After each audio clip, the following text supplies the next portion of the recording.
What up, guys? This is Bro here. Today, I'm gonna be reacting to YouTube and, well, not reacting to YouTube, like reacting to some videos, some weird.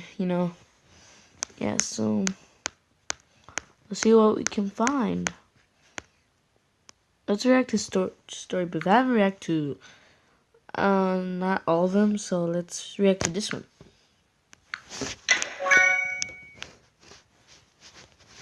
Hello, my name is Nancy, and I'm Kath. And today I'm going to be telling you about the time we went to the fair. Wow. So it all started, we was lining up for this ride. Say it loud. And it was called the Twister. We had been on this before, and we thought it was really good. So we just queued up to go on again. And Nancy had some chewing gum. And she puts it in her mouth, and then we get on to the ride.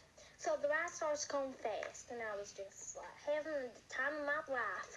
And she started to open her mouth and scream and yell. Well, as we were having fun, I see something. So this little bit of white chewing gum comes flying out of my mouth onto her face. Oh, that's gross. And I just started screaming for her to get it off.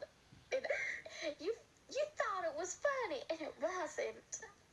It landed right on her nose, and then the wind took it with it at the end. It like moved across my face, and it was disgusting. But I thought that was absolutely hilarious. And I'm not happy with the result that happened because I just got some slaver on my face. And she just said, "Oh, I'm so sorry." I'm like, sorry doesn't get the water off my face. So then the ride came to an end and I jumped off. So that's our story by Nancy and Kath. Bye. Alright, that was short. Let's react to something. Something else. What about this one? It was on short too, so. I hate rides. One summer, my mom and I went to Universal Orlando. We were walking in Jurassic World and saw a river ride. If you hate rides, then why did you went? We thought that this ride would be perfect. We got to the front of the line and hopped in the raft. I was so excited. We started floating and big doors opened to an awesome jungle. The Jurassic theme song started and we floated past these really cute dinosaurs. We floated through a bunch of caves and waterfalls, and I saw a bunch of awesome flowers. This was my kind of ride. My mom was taking a picture of me next to the big dinosaur when all of a sudden, sirens started going off. Our raft jolted left, and we turned into an area with insane-looking dinosaurs popping out at us, and then we entered a dark tunnel and started going up. A frantic announcement came on that said something about evacuation. I thought the ride was breaking down. I turned to my mom and asked, "What's going on?" She looked at me calmly and said, "I guess this isn't a river ride. You should probably close your eyes." I covered my eyes. My heart was pounding. I wanted to get off so badly. I could feel the ride climbing higher and higher. There were loud sounds, sirens, and roars. I could hear other people screaming. I just wanted to get off. Suddenly, my eyes opened to the loudest roar. There was a huge dinosaur head that looked like it was about to swallow us. Whoa. Our raft moved closer and closer into his mouth, and then we just dropped. We went plummeting down in the dark at full speed. And then I just screamed and cried and screamed and cried the entire way down.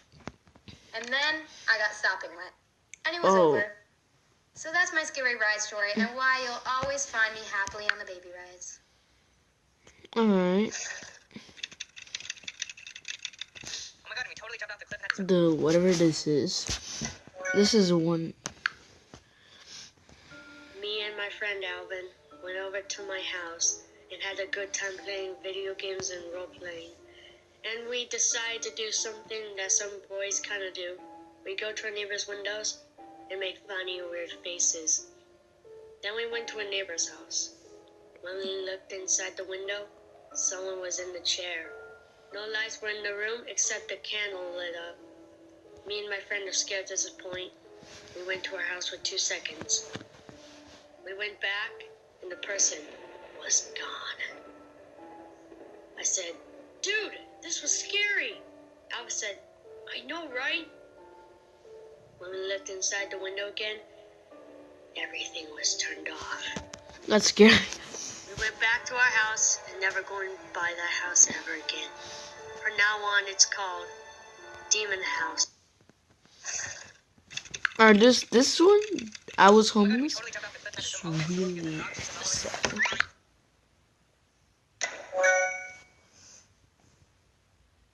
Me and my sisters didn't get along, and I could never understand why.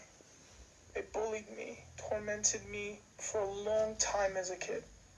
They would dress me up like a girl, telling me that I should have been a female so that I could fit in because nobody wants a brother. They would tell me hateful things because I love to eat. This one's sad. They hurt, they teased, they ridiculed. It was terrifying. You know, despite my mother doing her best, she was never home long enough to enforce the rules because she had to take care of us. She had to keep us alive and food in the house and a roof over our heads.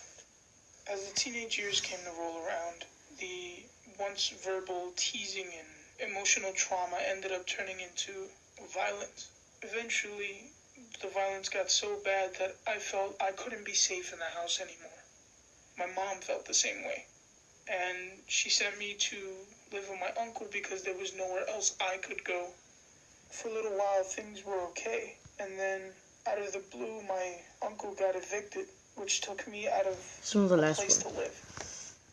I found myself at Central Park, and ironically enough, this is when Pokemon Go was a big thing, so it was really easy to blend into crowds because everyone was running around Central Park looking for Pokemon, and it didn't look weird for this chubby kid to be sitting down, you know, on a cracked phone, just sitting to himself.